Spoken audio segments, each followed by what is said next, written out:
नमस्कार विद्यार्थी बंधू भगिनींनो, मी प्राध्यापक अमोल जालिंदर सायंबर. आजच्या या बुद्धिमत्ता चाचणीच्या ऑनलाईन लेक्चरमध्ये आपणा सर्वांचं हार्दिक स्वागत करतो.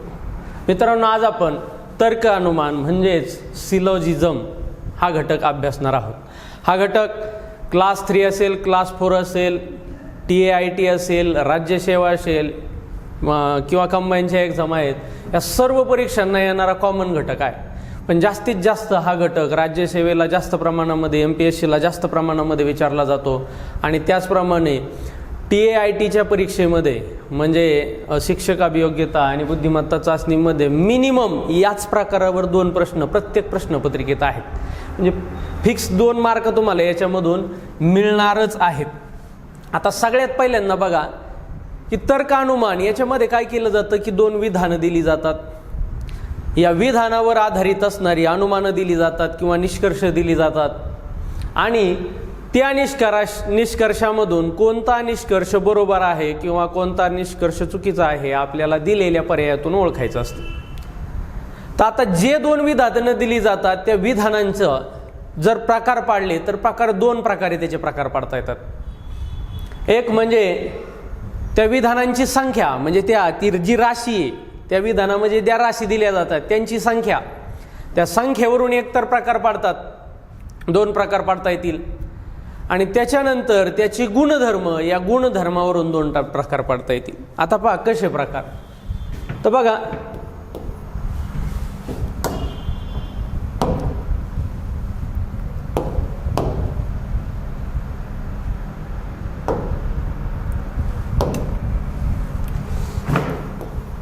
पहिलं लिहितोय आपण.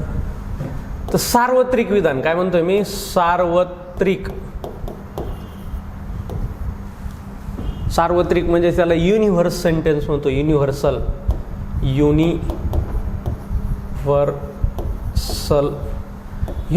सेंटेन्स. मग आता युनिव्हर्सल म्हणजे काय की जगामध्ये जेवढं काय आहे तेवढं. म्हणजे उदाहरणार्थ जर मी एखादं वाक्य द्यायचं झालं तर असं वाक्य देता येईल काय? सर्व. त्याच्यामध्ये कॉमनली जो शब्द वापरला जातो तो कोणता? सर्व.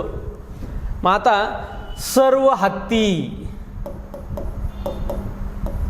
घोडे आहेत. आता बघा, सर्व हत्ती घोडे आहेत म्हणजे इथं संख्या कशाने दर्शवली? या सर्व शब्दाने दर्शवली. पण सर्व म्हणजे काय? सार्वत्रिक विधान आहे, युनिव्हर्सल सेंटेन्स आहे. सर्व हा शब्द त्याच्यासाठी येत असतो. सर्व म्हणजे काय? या युनिव्हर्समध्ये, या विश्वामध्ये जेवढे काय हत्ती आहेत तेवढेचे तेवढे काय आहेत? घोडे आहेत. तेवढे घोडे झाले. जेवढे हत्ती आहेत तेवढे घोडे झाले. आता हत्ती कधी घोडे होऊ शकतात का? नाही होऊ शकत.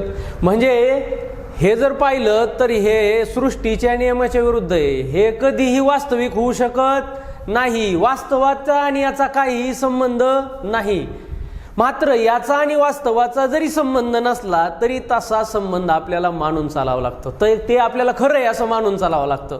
आणि मानून चालून त्याच आधारे आपल्याला याची उत्तरं द्यायची असतात. मग आता हे वाक्य झालं. याने काय? या सर्वांनी काय दाखवलंय? सर्वांनी काय दाखवलंय? संख्या दाखवली. किती? तर सर्व. हे सार्वत्रिक विधान. पण हे सार्वत्रिक विधान असताना सुद्धा कसं विधान आहे? तर होकारार्थी विधान आहे, अफर्मेटिव्ह सेंटेन्स आहे. हे होकारार्थी आहे. म्हणजे होकारार्थी हा काय आहे? तर याचा गुणधर्म आहे. आता हेच सार्वत्रिक विधान आपण नाकारार्थी कसं सांगू शकतो? तर याचा जर दुसरा प्रकार आपण पाळला, सार्वत्रिक विधानच फक्त नाकारार्थी, हेच याच्यातलाच आपण टाईप पाहतोय. हा आपण पहिला प्रकार पाहिलाय आणि हा आता आपण दुसरा प्रकार पाहतोय. काय?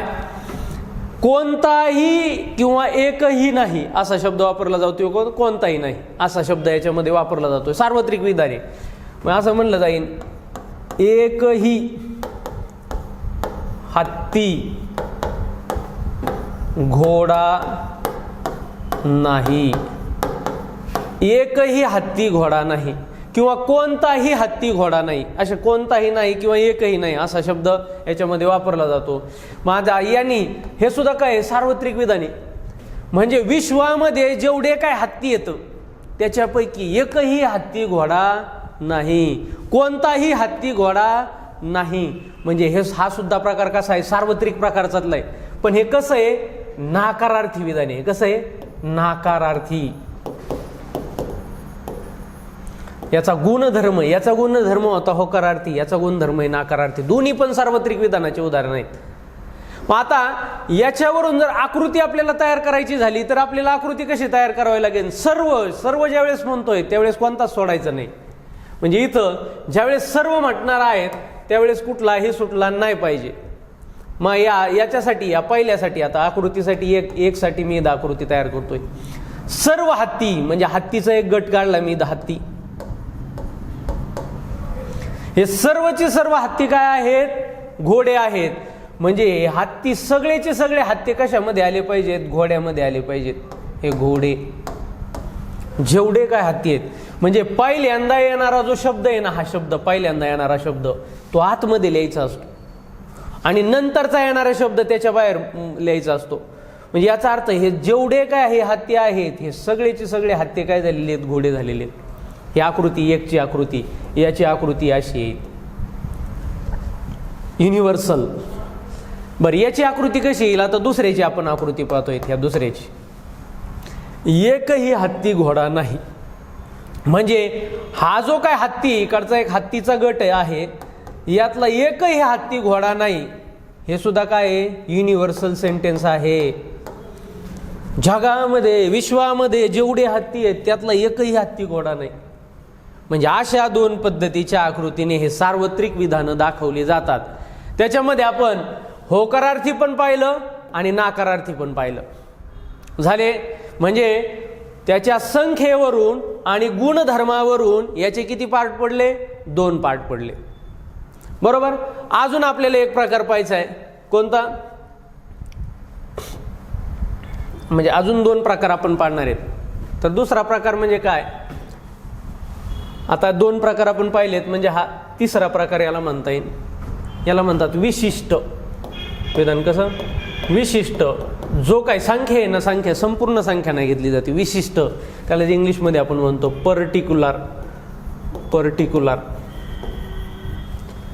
Particular sentence. मग याच्यामध्ये, या विशिष्टमध्ये कसे कसे दिले जातील बघा. आता पहिलं प्रकार काय सांगितलं जाईल, काही हत्ती घोडे आहेत. म्हणजे या काहीनी काय दाखिली आहे, संख्या दाखिली आहे. काही, त्यातलेच काही, जे काय असतील त्यातले काही. पण हे असणारं विधान, याचा गुणधर्म जर पाहिला तर याचा गुणधर्म कसा आहे, तर हे होकारार्थी असणारं विधान आहे.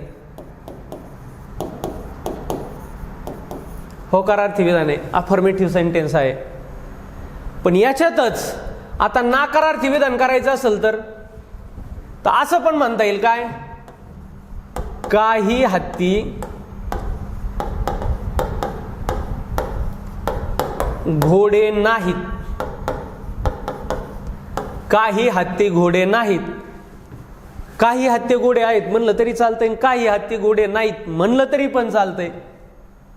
म्हणजे हे सुद्धा, हे फक्त काय आहे, नाकारार्थी विधान आहे. नाकारार्थी विधान. एक साठी आकृती आपण कशी तयार करू शकतो. आता बघा, आपण गट घेतलाय, हा हत्तींचा गट. हा हत्तींचा गट आहे. इथं मी वाटलंच ती इकडं नाव लिहितो, हत्ती. या हत्तीमधले काही हत्ती, म्हणजे हे जे हत्ती आहेत यातले काही हत्ती हे काय आहेत, तर हे घोडे आहेत. या हत्तीतले काही हत्ती, म्हणजे आता घोडे असणारे कोणते हत्ती आहेत, तर इथं जो येणारा भाग आहे, इथले हत्ती काय झालेले आहेत, तो घोडे झालेले आहेत. हा भाग, हा मधला भाग, एवढा भाग. इकडचे घोडे घोडेचे आहेत, इकडचे हत्ती हत्तीचे आहेत. मग आता या दोन्ही पद्धतीने हीच आकृती येणार आहे. आता बघा, पाहिल्यावरून मी म्हणलं काही हत्ती, म्हणजे इथले हत्ती काय आहेत, घोडे आहेत. बरोबर आहे वाक्य. अशाच पद्धतीने आकृती. आता म्हणलं काही हत्ती घोडे नाहीत, तर इकडचे जे हत्ती आहेत, आता कोणते हत्ती, इथले हत्ती. म्हणजे इथले जे हत्ती आहेत हे काय आहेत, हे घोडे नाहीत. इथले हत्तीच फक्त काय होते, घोडे होते. पण आकृती याच्यासाठी बदलली आहे का नाही, तीच आकृती, फक्त इकडचा जो पार्ट आहे तो आता घोडे नाहीत असा आहे. म्हणजे इथले हत्ती हे हत्तीचे आहेत, हे हत्ती हे हत्तीचे आहेत. दोन्हीसाठी एकच आकृती. फक्त वाक्य मात्र त्याच्या गुणधर्मानुसार त्याचे किती प्रकार पाडू शकतो आपण. याचे विशिष्ट वाक्याचे 2 प्रकार पाडता येत आहेत आणि सार्वत्रिक वाक्याचे सुद्धा 2 प्रकार पाडता आहेत. साधारणतः किती प्रकार पडत आहेत? 4 प्रकार पडत आहेत फक्त. मग आता इथं बघा, काही, इथं दोन्ही पण, सगळी याच्यामध्ये पण काही हा शब्द दोन्हीकडे पण वापरलाय. सार्वत्रिक विधानामध्ये आपण कोणकोणते शब्द पाहिले होते? एक पाहिला होता सर्व आणि दुसरा पाहिला होता एकही नाही किंवा कोणताही नाही. म्हणजे जर शब्दावरून जर बघितलं तर शब्दावरून किती प्रकारचे शब्द येत आहेत? एक सर्व, एकही नाही आणि काही, असे 3च प्रकारचे शब्द या विधानामध्ये आपल्याला आढळणार आहेत. आता आपण डायरेक्ट प्रश्नांना सुरुवात करूयात. बघा, प्रत्येक प्रश्नामध्ये अशा प्रकारची सूचना दिलेली असते ज्याच्यामध्ये सांगितलं असतं या प्रश्नांमध्ये पर्याय 1 ए आणि बी यांच्यासहित 2 विधानं दिलेली आहेत. जरी सामान्यपणे माहीत असलेल्या तथ्याबरोबर जुळत नसली, म्हणजे माहीत असलेल्या तथ्याबरोबर. आता इथं बघा, रिंग पंख कधी होऊ शकतात का?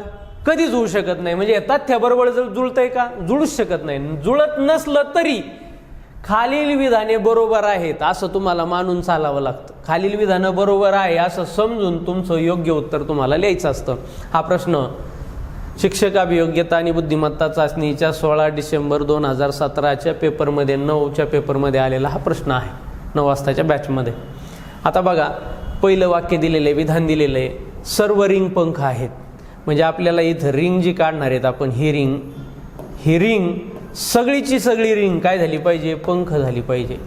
म्हणजे इथं पंखांमध्ये काढायची. आता बघा, सगळे रिंगमध्ये जेवढे दिसत आहेत हे सगळे काय झाले? पंख झालेत. आता पुढचं विधान वाचूयात आपण. काय? सर्व पंख राजे आहेत.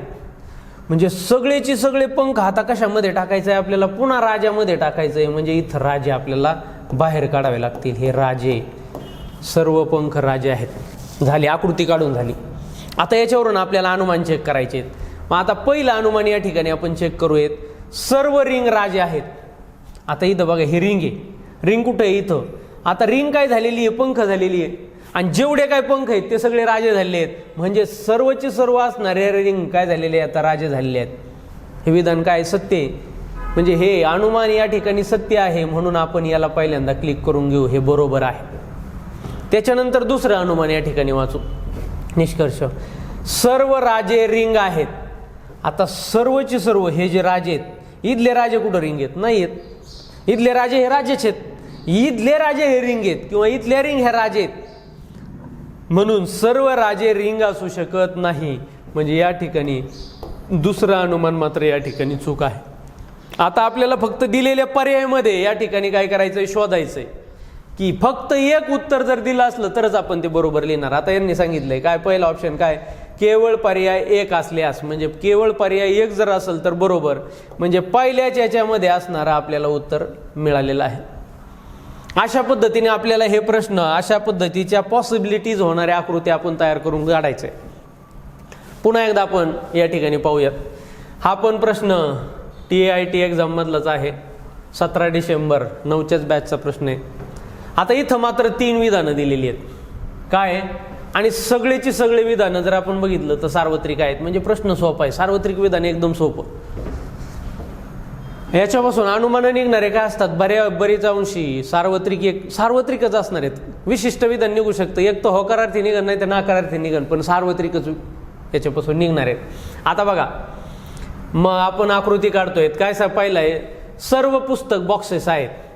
म्हणजे पुस्तक, हा पुस्तक, हे सगळेचे सगळे पुस्तक कशामध्ये टाकायचे? बॉक्सेसमध्ये टाकायचे. हे आपण टाकले बॉक्सेसमध्ये. बॉक्सेस, सर्व पुस्तक बॉक्सेस आहेत. सर्व बॉक्सेस पेन आहेत. हे सगळेचे सगळे बॉक्सेस कशात टाकायचे? पेनामध्ये टाकायचे. इथं झाले पेन. सर्व बॉक्सेस पेन आहेत. आता पुन्हा तिसरं वाक्य दिले, सर्व पेन्स कागद आहेत. आता हे सगळेचे सगळे पेन कशात टाकायचे? पुन्हा कागदात टाकायचे. म्हणजे पुन्हा याच्या बाहेर आपल्याला कागद लिहावं लागेल. हे कागद. आता बघा, एकदम मी सरळ वर्तुळ काढलेच नाहीत, कारण इथं लिहायला जागा लागते ना मध्ये मध्ये. पण कन्सेप्ट मात्र या ठिकाणी जरी असे वर्तुळ असतील तरी कळायलाच पाहिजे, कळतेच. कारण कशात काय येतं हे तुम्हाला इथं स्पष्टपणे या ठिकाणी दिसत आहे. हे पुस्तक आहे, बरोबर. त्याच्यानंतर हा बॉक्स. आता इथं बघा, सगळेचे सगळे पुस्तक बॉक्स आहेत, सगळेचे सगळे पुस्तक काय झालेत, बॉक्स झालेत. सगळेचे सगळे बॉक्स काय झालेत, पेन झालेत. आणि सगळेचे सगळे पेन झालेत कागद. म्हणजे इथं सगळेचे सगळे पुस्तकं कागद आहेत, बॉक्सेस कागद आहेत, पेन सुद्धा कागद आहे. सगळेचे सगळे पुस्तकं आणि बॉक्सेस पेन आहे असं म्हणलं इथं 100% हे बरोबर आहे. बरं, आता आपण डायरेक्ट अनुमानच पाहायला सुरुवात करू. काही कागद पुस्तके आहेत. आता बघा, काही कागद. आता इथले काही कागद म्हणजे आता कागदांचा एवढा मोठा गट आहे, पण इथले जे कागद आहेत हे काय आहेत, पुस्तक आहेत. म्हणजे हे अनुमान या ठिकाणी काय बरोबर आहे. म्हणजे याला मी खून करून ठेवतो. त्याच्यानंतर सर्व पुस्तक कागद आहेत. आता इथले सगळेचे सगळे असणारे पुस्तक काय आहेत, कागद आहेत का नाहीत, आहेतच. सर्व कागद, काही कागद पुस्तक आहेत हे विधान बरोबर होतं. त्याचप्रमाणे सर्व पुस्तक कागद आहेत हे सुद्धा विधान बरोबर आहे, अनुमान बरोबर आहे. त्याच्यानंतर काही पेन्स पुस्तक आहेत. आता इथले काही पेन्स, पेनांचा एवढा मोठा आहे, निळा जेवढा दिसतोय तुम्हाला, ही सगळी रेषा पेनांची. इथले काही पेन पुस्तक आहेत. इथले बघा ना, काही पेन, हा पेनांमध्ये जेवढे दिसते तेवढे पेनच आहेत, पण इथले पेन काय आहेत, पुस्तक आहेत. म्हणजे हे सुद्धा असणारं अनुमान या ठिकाणी बरोबर आहे. त्याच्यानंतर सर्व बॉक्सेस पुस्तके आहेत. आता सर्व बॉक्सेस कुठं पुस्तक आहेत का, नाहीत. कारण हे इथले बॉक्सेस हे बॉक्सेस आहेत, किंवा इथले बॉक्सेस हे पेन होतील, इथले बॉक्सेस हे कागद होतील, पण पुस्तक होणार नाही. त्याच्यामुळं आपल्याला हे विधान काय चूक आहे, हे विधान चूक आहे. मग याच्यामध्ये आपल्याला ऑप्शनमध्ये काय पाहिजे, पर्यायामध्ये काय पाहिजे, पहिले 3 बरोबर असा पर्याय असणार आपल्याला निवडायचा आहे. यांनी सांगितलंय केवळ निष्कर्ष 1 आणि 3 निघेल, 1 आणि 3 तर नाही. आपल्याला 1, 3 आहे, 2 सुद्धा आहे. बरं, दुसरा काय, 1 तर निष्कर्ष 2 किंवा 4, हे पण चूक आहे. म्हणजे हे पण चूक, हे पण चूक. आपल्याला पुढं जातोय आपण, केवळ निष्कर्ष 1, 2, 3 निघेल. म्हणजे आता निष्कर्षामध्ये आपला असणारा ऑप्शन आला, आपण बघितलं 1, 2, 3, हा असणारा तिसरा ऑप्शन या ठिकाणी आपला बरोबर आलेला आहे. त्याच्यानंतर पुन्हा बघा, खालील विधाने आणि अनुमाने यांचा अभ्यास करून योग्य पर्याय निवडा. आता याच्यामध्ये दिलेलं आहे काय, आता हा प्रश्न सार्वत्रिक प्रकारचा आहे का नाही, काही विशिष्ट प्रकारचा प्रश्न आहे. हा पर्टिक्युलर आहे. इथं संख्यांचा गट पर्टिक्युलर दिलेला आहे. काही मोबाईल फॅन आहेत. आता म्हणजे आपण इथं काय करतोय, आता इथं ज्या वेळेस हे विशिष्ट पर्टिक्युलर प्रकारचे उदाहरणं असतात त्यावेळेस एकापेक्षा जास्त आकृत्या तयार होण्याचे चान्सेस जास्त असतात. मग आता बघा, आपण पॉसिबिलिटीचा, सगळ्या प्रकारच्या पॉसिबिलिटीचा विचार करून आकृती कशी काढायची हे पण आपण इथं पाहणार आहोत. काही मोबाईल फॅन आहेत म्हणजे इथला जर मी असा गट घेतला, इथं हे काय आहेत, मोबाईल आहेत, मोबाईल आहेत. पण सांगितलंय काय, यातले काही मोबाईल हे काय झालेत, फॅन झालेत. म्हणजे या मोबाईल मधला असा काही घटक आपल्याला कशामध्ये घ्यावा लागेल, फॅनमध्ये घ्यावा लागेल. काही मोबाईल फॅन आहेत, घेतले आपण फॅनमध्ये.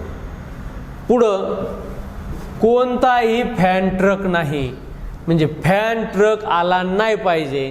मग फॅन ट्रक मध्ये नाही म्हणजे आपण ट्रक इकडं अशी बाजूला लिहू शकतो, ट्रक. परंतु असं सांगितलंय कोणताही फॅन ट्रक नाही असं सांगितलंय, कोणताही मोबाईल ट्रक नाही असं सांगितलंय का, नाही. म्हणजे मोबाईल ट्रक असू शकतो, पॉसिबिलिटीचा विचार करतोय आपण. मोबाईल ट्रक असू शकतो का नाही, असू शकतो. म्हणजे आकृती अशी सुद्धा तयार होऊ शकते. कशी, आपण बघा पहिले आता इथं काढलं काही मोबाईल, म्हणजे ह्या मोबाईलचा गट काढलाय, हा मोबाईल. इथले काही मोबाईल काय आहेत, हे फॅन आहेत. हे काही मोबाईल आपण इथले फॅन केले.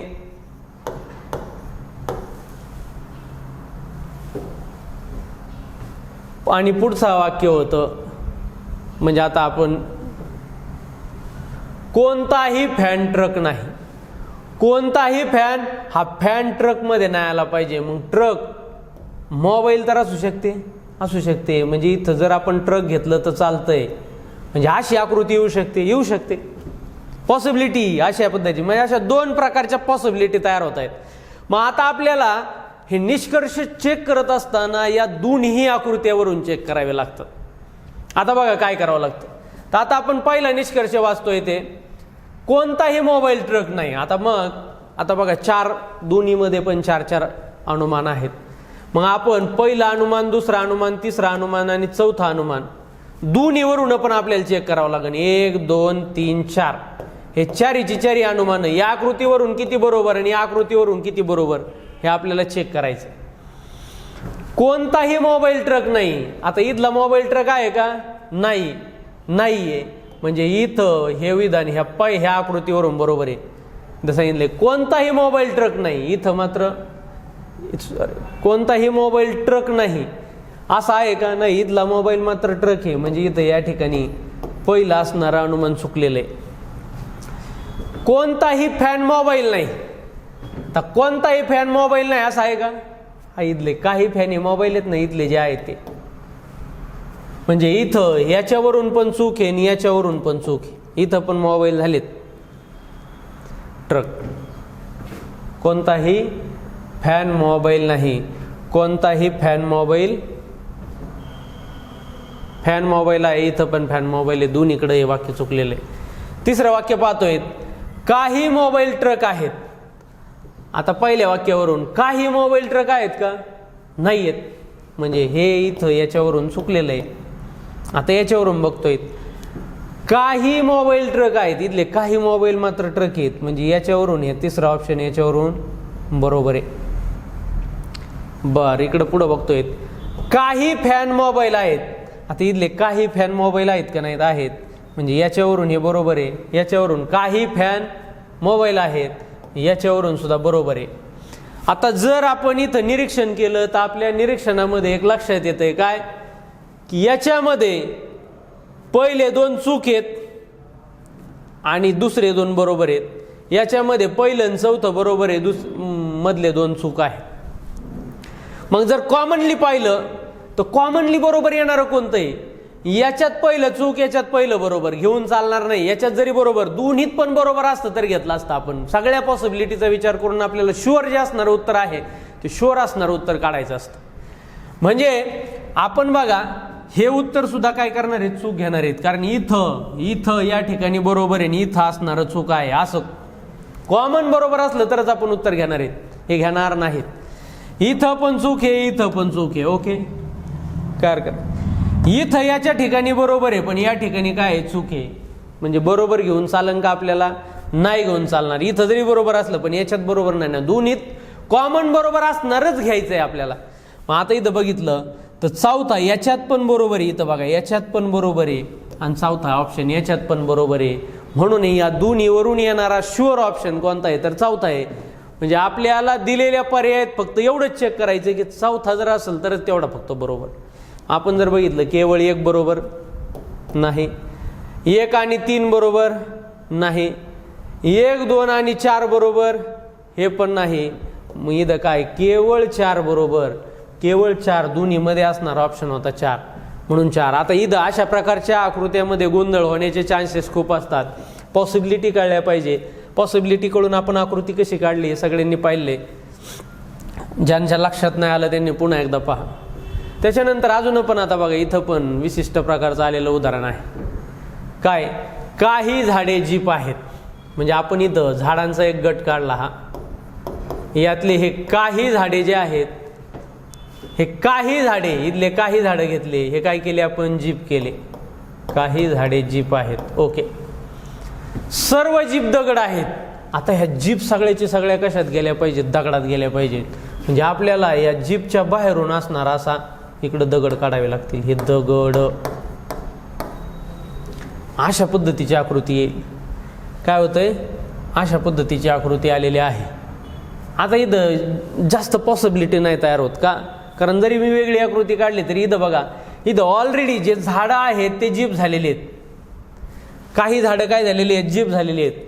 म्हणजेच काही झाडं, आता सगळ्याचे सगळे जीप काय झालेले आहेत? दगड. म्हणजे काही झाडं सुद्धा या ठिकाणी काय झालेली आहेत? दगड झालेले आहेत. म्हणजे इथं याच्यात असं इथं जरी दिसत असलं तुम्ही म्हणणार इकडं कसं काय घेतलंय? हेच घ्यायचंय. इथले ऑलरेडी झाडं जीप झालेली आहेत आणि सगळ्याची सगळ्या जीप दगड आहेत. त्याच्यामुळं काही झाडं हे दगड असणारच आहेत. मग आता हे आपण काय करतोय? तो ऑप्शन चेक करतोय. ही दोन्ही आपण आकृती काढली होती, आकृतीवरून आपण ऑप्शन चेक करतोय. काय? काही झाडे दगड आहेत. आता इथले काही झाडं झाले का नाही? दगड झालेतच. कारण का? काही झाडं हे सगळे जीप आहेत आणि सगळ्याची सगळ्या जीप दगड आहेत, म्हणजे इथले काही झाडं सुद्धा काय झालेत, दगड झालेत. पहिला असणारा अनुमान या ठिकाणी बरोबर आहे. त्याच्यानंतर काही दगड झाडे आहेत. आता काही दगड सुद्धा काय झाले, झाडे झालेच की, म्हणजे दुसरा असणारा पर्याय सुद्धा या ठिकाणी बरोबर आहे. काही झालेत. सर्व दगड जीप आहेत. आता सगळ्या दगड कुठं जीप आहेत का, नाही, सगळ्याची सगळ्या जीप दगड आहेत.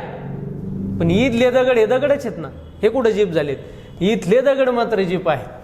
म्हणजे या ठिकाणी हे असणार चूक येत आहे तिसरं. आणि चौथा आहे काही जीप दगड आहेत. आता काही जीप दगड आहेत. आता बऱ्याच जणांना हे वाक्य सुद्धा चुकीचं वाटतं बरं का. म्हणजे आता बघा, सर्वची सर्व जीप दगड आहेत ना, मग काही जीप दगड आहेत असं कसं म्हणता येईल, असं बऱ्याच जणांना वाटतं. पण आता उदाहरणार्थ एक कॉमन सेन्सची गोष्ट आहे. मी आत्ता काय म्हटलं की तुमचे सर्व वर्गातील विद्यार्थी हुशार आहेत. सर्व वर्गातील विद्यार्थी हुशार आहेत. आणि पुन्हा बोलताना मी म्हटलं प्रकाश हुशार आहे. मग वर्गामध्ये जर प्रकाश आहे तो प्रकाश हुशार असणार आहे. मग हे वाक्य खोटं आहे का, प्रकाश हुशार आहे? वर्गातील सर्वच विद्यार्थी हुशार आहेत तर प्रकाश हुशार असणारच आहे ना. मग मी प्रकाश हुशार आहे या वाक्याला चूक ठरवू शकतो का, नाही ठरवू शकत. तसंच हा प्रकार आहे. सर्वची सर्व जीप असणाऱ्या काय झालेल्या आहेत, दगड आहेत.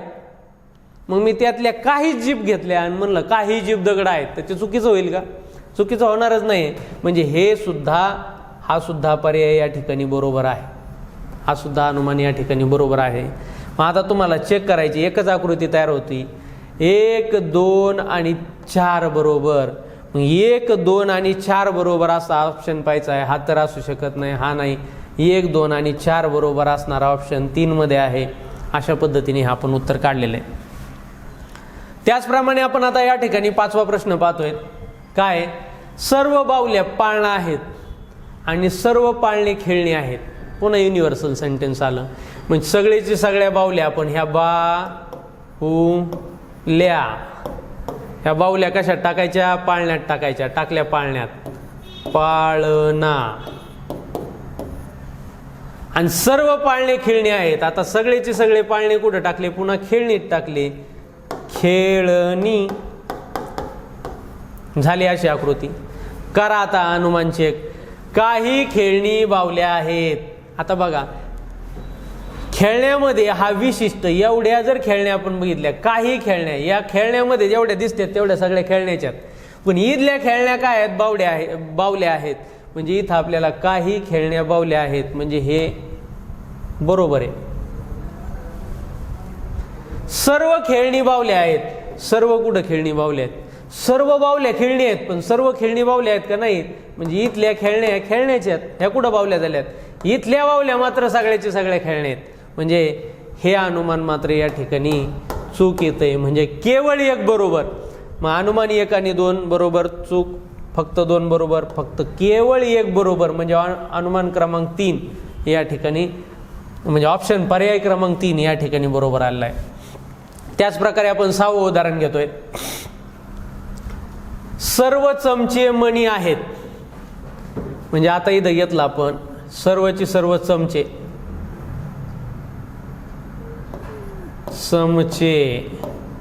हे सगळेची सगळे चमचे काय आहेत, मणी आहेत. म्हणजे मणी आपल्याला याच्या बाहेरून लिहावं लागेल. हे मणी, सर्वचे सर्व चमचे मणी आहेत. आणि काही मणी शेगडे आहेत. आता इथले काही मणी शेगडे आहेत. आता इथं जर असं मी आकृती अशी पण काढू शकतो, काही मणी शेगडे आहेत, म्हणजे शेगड्या, यातले काही मणी घेतले. पण आता इथं बघा, या मण्यामधले काही मणी घेतलेत, सर्वचे सर्व चमचे काय झालेले आहेत, मणी झालेले आहेत. इथले सगळेचे सगळे चमचे मणी आहेत. पण जे मणी इकडे शेगड्या म्हणून घेतलेले आहेत हे फक्त मणीच आहेत. अशा कशावरून, कारण आता हे मणी घेतलेले आहेत, मग सगळेचे सगळे चमचे मणीच आहेत ना. मी यातले आता बघा इथं दुसरी अशी पण ह्या पॉसिबिलिटीवरून अशी आकृती तयार होते बघा, चमचे आणि मणी, हे चमचे आणि मणी.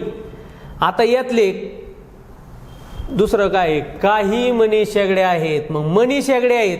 आता बघा, मग हे चमचे सगळेचे सगळे मणी झालेलेच आहेत ना ऑलरेडी. मग इथले अशी नाही का आकृती येऊ शकत, अशी पण येऊ शकते ना. म्हणजे ह्या शेगड्या आहेत, शेगड्या. मग इथले हे चमचे जरी असले तरी मणीच आहेत ना, हे मणी झालेले आहेत. मग हे मणी काय आहेत, शेगड्या आहेत. काही मणी शेगड्या आहेत. म्हणजे अशा दोन प्रकारच्या आकृत्या या ठिकाणी तयार होणार आहेत. आता बघा या दोन्ही आकृत्यावरून आपण दिलेले पर्याय आपल्याला इथं किती अनुमान किती दिलेले आहेत, दोनच अनुमान शोधायचे. मग आता मी याच्यावरून 1 आणि 2 आणि याच्यावरून 1 आणि 2 हे आपण चेक करूयात कोणते बरोबर आणि कोणते चूक. आता बघा कोणतीही शेगडी चमचा नाही. आता इथं याप्रमाणे बरोबर आहे, कोणतीही शेगडी चमचा होते का, नाहीये. म्हणजे याप्रमाणे हे अनुमान बरोबर आहे पहिल्या आकृतीप्रमाणे. पण दुसऱ्याप्रमाणे कोणतीही शेगडी चमचा नाही. इथली शेगडी चमचा झालेत काही, कारण इथल्या या गटामध्ये ज्या शेगड्या आहेत ते चमचे झालेत, चमचे आहेत त्या शेगड्या झाल्या आहेत. म्हणजे हे अनुमान या ठिकाणी काय येतंय, चूक येतंय. बर, काही चमचे शेगडी आहेत, काही चमचे. इथं कोणतीही शेगडी चमचा नाही हे बरोबर आलं होतं. आणि इथं काय दिलंय, काही चमचे शेगडी आहेत. काही चमचे कुठे शेगडी आहेत, याच्यावरून हे अनुमान काय होतंय, चूक येतंय. आणि याच्यावरून काही चमचे शेगडी आहेत, याच्यावरून मात्र अनुमान बरोबर येतंय. पण आता मी तुम्हाला सांगितलं होतं कॉमनली घ्यायचंय, कॉमनली बरोबर. आता या दोन्ही आकृत्यामध्ये याच्यात पहिलं बरोबर येतं, याच्यात चूक. कोणतीच पॉसिबिलिटी या ठिकाणी शुअरली निघत नाहीये. म्हणून आपल्याला हे घेऊन चालणार आहे का, नाही. बरोबर म्हणून चालणार आहे का, केवळ एक वरून बरोबर चालणार नाही, दोन्हीमध्ये कॉमन आलं पाहिजे. आता दुसऱ्यामध्ये जर बघितलं तर याच्यात चूक आहे, याच्यात बरोबर आहे. म्हणजे अशी सुद्धा पॉसिबिलिटी आपल्याला घेऊन चालणार नाही. मग अशा वेळेला उत्तर काय लिहायचं हे कन्फ्युजन नाही व्हावं म्हणूनच तुम्हाला ही आकृती दिली अशा प्रकारची. मग अशा जर सिच्युएशन आली तर उत्तर काय लिहायचं, मुख्यतः बघा शिक्षक अभियोग्यता चाचणीला तर प्रश्न लय सोपे आहेत, पण राज्यसेवेला याला प्रश्न अशा पद्धतीचे पडता येते. म्हणून आपल्याला हे कळलं पाहिजे, कॉमनली घ्यायचं आहे आपल्याला.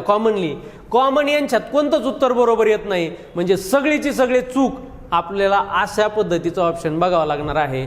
मग अनुमानी 1 आणि 2 बरोबर नाही येत, फक्त 2 बरोबर नाही घेऊन चालणार, अनुमानी 1 बरोबर नाही घेऊन चालणार, सगळे दोन्ही अनुमान चूक. म्हणजे या ठिकाणी दोन्ही चूक असं आपल्याला या ठिकाणी म्हणावं लागणार आहे. ऑप्शन नंबर 4 या ठिकाणी हे उत्तर बरोबर आहे. कोणताही कागद झाड नाही.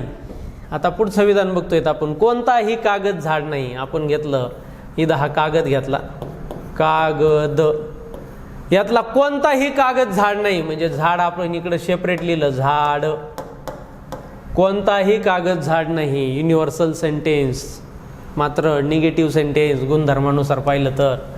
त्याच्यानंतर सर्व झाडे फोटो आहेत. आता हे सगळेची सगळे झाडे काय झाले, फोटो झाले. अशी आकृती. पण आता बघा सगळेची सगळे झाडं फोटो आहेत असं सांगितलंय, पण कागद फोटो नाही आहे किंवा नाही असं काही सांगितलंय का, नाही.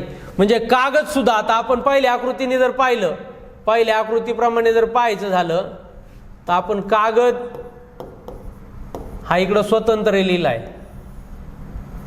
आणि फोटो हा स्वतंत्र लिहिलेला आहे, यांचा काहीच संबंध दिला नाही. पण असा संबंध येऊ शकतो म्हणून आपल्याला कागद,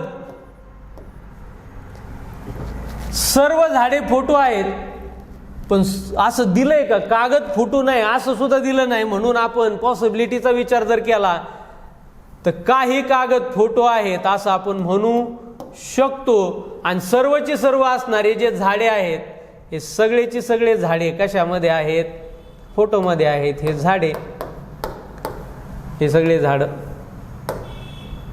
म्हणजे अशा पद्धतीची एक आकृती या ठिकाणी तयार होईल. 2 प्रकारच्या आकृत्या या ठिकाणी तयार होतात. मग आता याच्यामध्ये किती, 2च असणारे पर्याय या ठिकाणी अनुमान दिले आहेत. 1 आणि 2 हे 2 अनुमान याच्यावरून चेक करायचे आणि याच्यावरून आपण चेक करायचे. चेक करूयात. आता बघा पहिलं काय, कोणताही फोटो कागद नाही. मग बघा कोणताही फोटो कागद आहे का, पहिल्या आकृतीवरून नाहीये.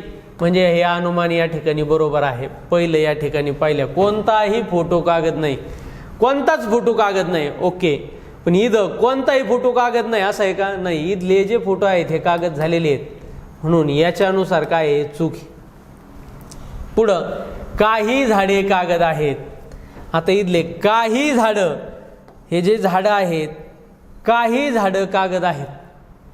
मग काही झाडं कागद आहेत असं म्हणलं का? नाही, कारण इथं दिलंय कोणताही कागद झाड नाही, म्हणजे हे यांचा एकमेकाशी बिलकुल संबंध नाही आहे. कशामध्ये? दुसऱ्या आकृतीमध्ये. पहिल्या आकृतीमध्ये पण तशा प्रकारचा संबंध नाही आहे. म्हणजे हे विधान, हे अनुमान असणार काही झाडे कागद आहेत, हे सुद्धा काही झाडे, इथले काही झाडं कागद आहेत, पूर्णतः या ठिकाणी चूक आहे. काही झाडे कागद आहेत, या आकृतीप्रमाणे सुद्धा या ठिकाणी झाडे मात्र कागद नाहीत, झाडे एकदम स्वतंत्र आहेत. हे या ठिकाणी दोन्ही पण प्रकारामध्ये चूक येत आहे. मग आता बघितलं, पहिल्या आकृतीवरून फक्त एवढाच एक ऑप्शन बरोबर येतोय, बाकीचं चूकच येतंय. म्हणजे या ठिकाणी आपल्याला काय लिहावं लागेल? दोन्ही पण चूक. मग 1 आणि 2 बरोबर, फक्त 2 बरोबर, अनुमान 1 क्रमांक 1 बरोबर नाही, तर काय?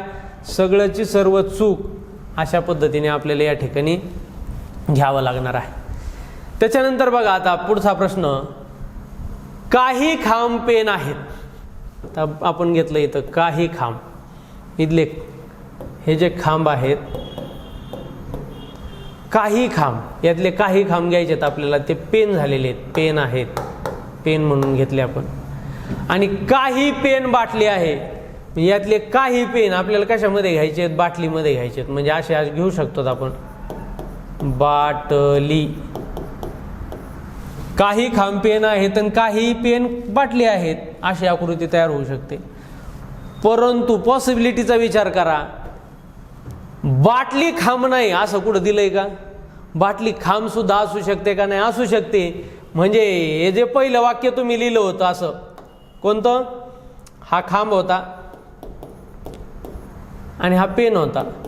मी इथं बघितलं होतं काही खांब पेन आहेत, हे आपण बरोबर लिहिलं होतं. काही पेन बाटली आहेत असं लिहिलं, पण खांब बाटली नाही असं कुणी म्हटलंय का? नाहीये. म्हणजे खांब सुद्धा बाटली असू शकतो. म्हणजे अजून एका पॉसिबिलिटीचा विचार केला तर अशी सुद्धा आकृती या ठिकाणी तयार होईल. इथले खांब, इथले जे खांब आहेत या काय होतील? तर बाटल्या होतील. तर बाटली घेतोय आपण, बाटली, अशी सुद्धा आकृती तयार होईल. मग आता या दोन्ही आकृत्यावरून आपल्याला दिलेले अनुमान चेक करायचे, चारीची चारी पण. इथं 1 2 3 4 हे चारही अनुमान आपण इथं चेक करू.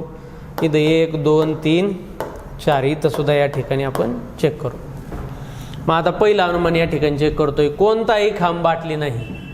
खांबाचा आणि बाटलीचा काही संबंध नाही, कोणताही खांब बाटली नाही. म्हणजे याच्यानुसार बरोबर आहे, पण याच्यानुसार चूक आहे. सर्व पेन बाटले आहेत, सर्वचे सर्व पेन कुठं बाटले आहेत का? नाहीत ना. इथले काहीच पेन बाटले आहेत, याच्यानुसार सर्व पेन बाटले आहेत का? नाही, इथले काहीच पेन. म्हणजे या ठिकाणी हे पण चूक आहे, हे पण चूक आहे. काही बाटल्या खांब आहेत. आता काही बाटल्या खांब आहेत, इथं याच्यानुसार बरोबर आहे. काही बाटल्या खांब आहेत, याच्यानुसार चूक आहे. बर, कोणताही पेन खांब नाही. आपण जर बघितलं, कोणताही पेन, काही पेन खांब आहेत की, याच्यानुसार पण आहेत आणि याच्यानुसार पण आहेत. म्हणजे हे सुद्धा या ठिकाणी काय आहे? चूक आहे. म्हणजे इथं आपल्याला करावं काय लागेल? इथं पण याच्यात 1 बरोबर आलंय, याच्यात नाही. याच्यात 3 बरोबर आलंय, याच्यात नाही. कॉमन असणारे बरोबर लिहायचे, कॉमन असणारं बरोबर कुठंच नाहीये. म्हणून आपल्याला काय लिहावं लागेल? ऑप्शन सर्वची सर्व चूक. म्हणजे पर्याय क्रमांक 4 मधलं उत्तर या ठिकाणी आपल्याला लिहावं लागेल. त्याच्यानंतर पुन्हा बघा 9वा प्रश्न, हा सुद्धा TITला आलेला प्रश्न आहे. TITला जर बघितलं तर जवळजवळ सोपेच प्रश्न आहे. सर्व कोंबड्या कोंबड्या आहेत. म्हणजे या ठिकाणी बघा असा हा कोंबड्यांचा गट घेतला, ह्या कोंबड्या आहेत, कोंबड्या. आणि ह्या सगळ्याच्या सगळ्या कोंबड्या काय झाल्यात? कोंबडे झाले. म्हणजे हे बाहेर असणारे हे कोंबडे, कोंबडे. सगळ्याच्या सगळ्या कोंबड्या कोंबड्या आहेत. आणि एकही कोंबडी काळी नाही. कोंबडी काळी नाही पाहिजे, एकही कोंबडी काळी नाही. मग कोंबडी काळी नाही, कोंबडे तर काळे असू शकतात, कोंबडे तर काळे असू शकतात. म्हणून आपण अशी आकृती तरी झाली तरी काय? काळे असणारे, म्हणजे काळे. काळे असणारे इथं या ठिकाणी घेतोय आपण. बर, पण असं तरी कुठं दिलंय की कोंबडे काळे आहेतच, असं सुद्धा नाही दिलं. नसू पण शकतात ना. जसं असू शकतात ही शक्यता आपण व्यक्त केली, तशी नसू पण शकतात. म्हणजे कोंबड्या या सगळ्याची सगळ्या काय झालेल्या आहेत, कोंबडे झालेले आहेत. हे कोंबडे येतं बाहेर आपण लिहितोय ते कोंबडे. आणि या ठिकाणी काळे, कोणत्याही कोंबड्या काळ्या नाहीत, कोंबड्या नाहीत काळ्या, कोंबडे काळे आहेत असं आपण धरून चाललोय. ते एकदा कोंबडे काळे नसू पण शकतात, म्हणून या ठिकाणी आपण काळे हा सेपरेट इकडे लिहिलाय काळे. म्हणजे अशा दोन आकृत्या या ठिकाणी तयार होतील. आता या दोन्ही आकृत्यावरून आपल्याला किती पर्याय अनुमान आहेत, निष्कर्ष दोनच आहेत. हे दोन निष्कर्ष आपल्याला चेक करून घ्यायचे, 1 आणि 2 दोन्हीवरून. मग आता वाचा, सर्व कोंबडे कोंबडे आहेत. सर्व कोंबडे कुठं कोंबडे आहेत? नाहीत. याच्यामधले सुद्धा कोंबडे सगळ्या कोंबड्या आहेत का? नाही.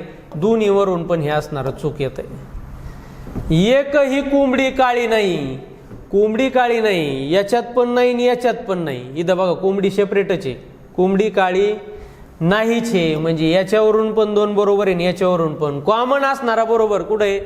ऑप्शन नंबर 2 आहे. म्हणजे अनुमान क्रमांक 2 आहे. मग अनुमान क्रमांक 2 कशामध्ये दिसतंय? तर इथं बघा बी मध्ये दिसतंय. केवळ निष्कर्ष 2 वैध आहे.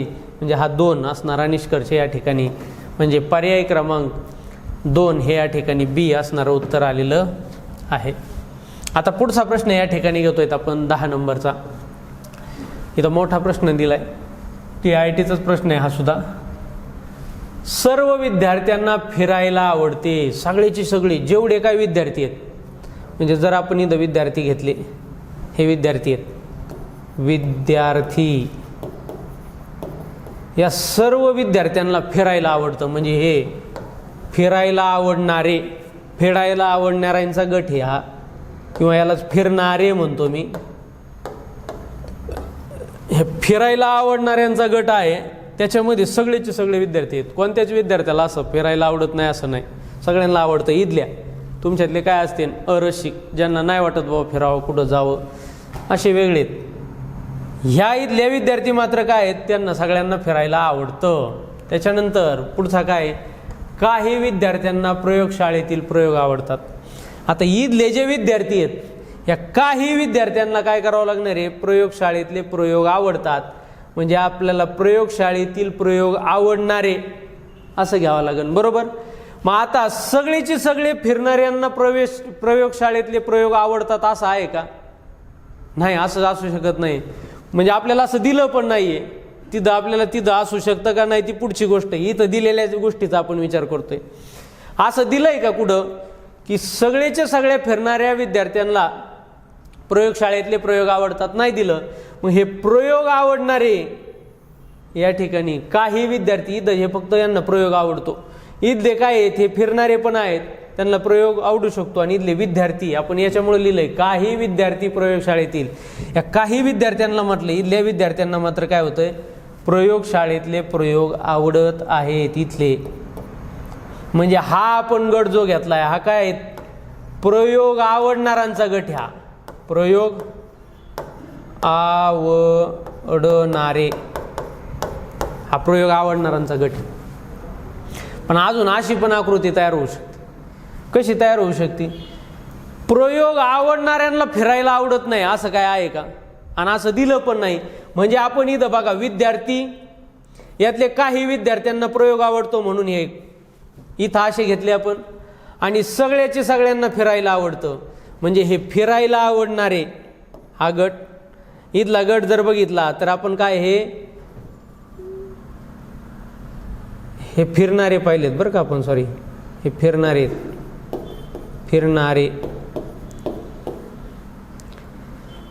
हे मोठा गट आपण फिरणाऱ्यांचा घेतलाय. हा फिरणाऱ्यांचा गट आहे, हा विद्यार्थ्यांचा गट आहे. आणि हा प्रयोग करणाऱ्या विद्यार्थ्यांना, प्रयोग करणाऱ्यांचा गट आहे. मग आता इथले काही विद्यार्थी असे आहेत की त्यांना प्रयोग करायला आवडतं, मात्र ते विद्यार्थी नाहीत. इथले मात्र हे विद्यार्थी आहेत आणि त्यांना प्रयोग करायला आवडतं, आणि हे सगळेचे सगळ्यांना फिरायला आवडतं. असं म्हणजे इथं या पॉसिबिलिटीने किती आकृत्या तयार झाल्या? 2 आकृत्या तयार झाल्या. आता याचे निष्कर्ष बघा, निष्कर्ष पण काय दिलेत? 2च दिलेत. मग आता मी इथं देतो पहिल्याचा निष्कर्ष इथं ह्या दोन्हीमध्ये लिहितो आणि दुसऱ्याचे निष्कर्ष या इथं दोन्हीमध्ये. हे आपण चेक करू. केवळ सॉरी इथले निष्कर्ष आहेत.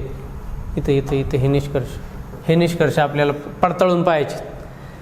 प्रयोगशाळेतील प्रयोग आवडणाऱ्या विद्यार्थ्यांना फिरायला देखील आवडतं. आता बघा पहिल्या आकृतीवरून पाहतोय तर आपण प्रयोगशाळेतील प्रयोग. आता इथं बघा प्रयोगशाळेतले प्रयोग आवडणारे विद्यार्थी आहेत. हे इथले विद्यार्थी आहेत. प्रयोगशाळेतील प्रयोग आवडणाऱ्या विद्यार्थ्यांना फिरायला देखील आवडतं. बरोबर आहे.